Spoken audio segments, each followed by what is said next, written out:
दूर पहाड़ों के बीच एक गांव था। उस गांव का नाम खाती गांव था। वहां के लोग बहुत ही सीधे और सरल थे। गांव के लोगों का जीवन खेती पर निर्भर था। उसी गांव में मोहन नाम का एक गरीब किसान रहता था।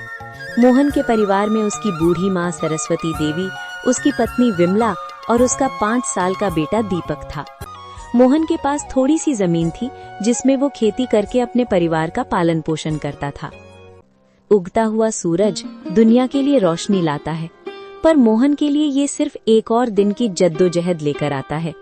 फूस की छत से छनकर आती रोशनी सीधे उसकी बीमार माँ के चेहरे पर पड़ती है। मोहन, आज दीपक को क्या कहूंगी? कल रात उसे बहलाकर सुला दिया था कि सुबह उठते ही गर्मा गर्म खाना मिलेगा। अब वो जागने वाला है, चूल्हा ठंडा पड़ा है और मेरी ममता लहूलुहान हो रही है। क्या हम इतने बदनसीब हैं कि अपने बच्चे को एक वक्त की रोटी भी नहीं दे सकते? भरी आंखों से। बिमला, तुम्हारी ये खामोश सिसकियां मेरे कलेजे को चीर देती हैं। मैं किसान हूँ, धरती का सीना चीरकर अनाज पैदा करना मेरा काम है, पर आज किस्मत ने मेरा ही सीना चाक कर दिया है। जमींदार के चक्कर काट काट कर पैर के जूते घिस गए, पर वो उधार देने को तैयार नहीं। पर हार नहीं मानूंगा, आज फिर जाऊंगा। शायद खुदा को मेरी मेहनत पर नहीं तो इस मासूम दीपक की भूख पर तरस आ जाए। सरस्वती देवी अंदर से खांसते हुए, बेटा मोहन, पास आ। देख, मेरा अंत समय करीब है, पर मुझे अपनी मौत का डर नहीं है। मुझे डर है कि कहीं मेरी गरीबी तेरे जमीर को न खा जाए। बेटा, भूख बहुत बड़ी चीज है, बड़े बड़ों का ईमान डिगा देती है।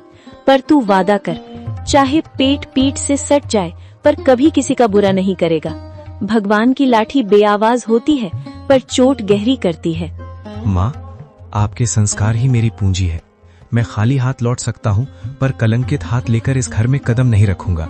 मोहन जमींदार के घर चला जाता है।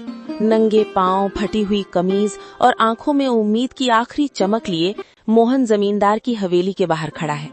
सूरज की तपिश उतनी नहीं चुभ रही थी जितनी पेट की भूख और घर में बीमार माँ की कराह चुभ रही थी। जमींदार साहब एक आरामदायक कुर्सी पर बैठे हुक्का गुड़गुड़ा रहे थे, मानो मोहन का दुख उनके लिए कोई मनोरंजन हो। माई बाप, हुजूर, इस अभागे की विनती सुन लीजिए। मैं जानता हूँ कि पिछला लगान अभी पूरा नहीं चुका पाया हूँ, लेकिन मेरी मजबूरी की दीवार बहुत ऊंची हो गई है सरकार। घर में चूल्हा 3 दिन से ठंडा पड़ा है। मेरा 5 साल का बेटा दीपक, जो अब तक खेलता कूदता था, आज भूख हमारे निढाल होकर जमीन पर पड़ा है। वो मुझसे रोटी नहीं मांगता सरकार, बस अपनी पथराई आंखों से मुझे देखता है और उसकी वो खामोश नजरें मेरे कलेजे को छलनी कर देती हैं। मोहन, ये हवेली जज्बातों से नहीं, हिसाब किताब से चलती है। तेरी माँ बीमार है, तेरा बेटा भूखा है, इसमें मेरा क्या कसूर? पिछली बार भी तूने यही रोना रोया था। ये धरती प्यासी है तो मैं क्या करूं? मुझे अपनी तिजोरी भरनी है, तेरी गरीबी का बोझ नहीं उठाना। हुजूर, आप तो गांव के अन्नदाता हैं। अगर आप ही हाथ खींच लेंगे तो हम जैसे छोटे किसान कहाँ जाएंगे? मुझे बस थोड़े से आलू और मटर के बीज उधार दे दीजिए। मैं दिन को दिन नहीं समझूंगा, रात को रात नहीं देखूंगा। मैं अपने खून पसीने से उस बंजर जमीन को सींच दूंगा। मैं वादा करता हूँ सरकार, फसल कटते ही सबसे पहले आपका कर्ज चुकाऊंगा। मेरी माँ घुट घुट कर मर रही है, उसे दवा चाहिए। हुजूर, एक बाप होने के नाते मुझ पर तरस खाइए। क्या एक गरीब के बच्चे को जीने का हक नहीं है? हक की बातें मत कर मोहन, हक अमीरों की जागीर होती है। बीज चाहिए, बीज की कीमत लगती है। तेरे पास देने को क्या है?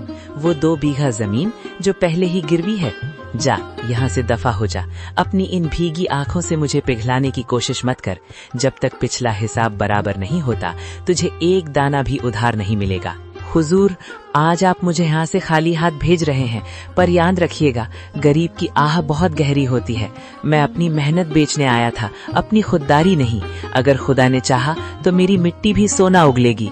आज आप मेरी गरीबी का मजाक उड़ा रहे हैं, पर वक्त का पहिया घूमेगा हुजूर, वक्त का पहिया जरूर घूमेगा। मोहन अपनी फटी हुई आंखों में आंसू लिए भारी कदमों से हवेली की सीढ़ियां उतर गया।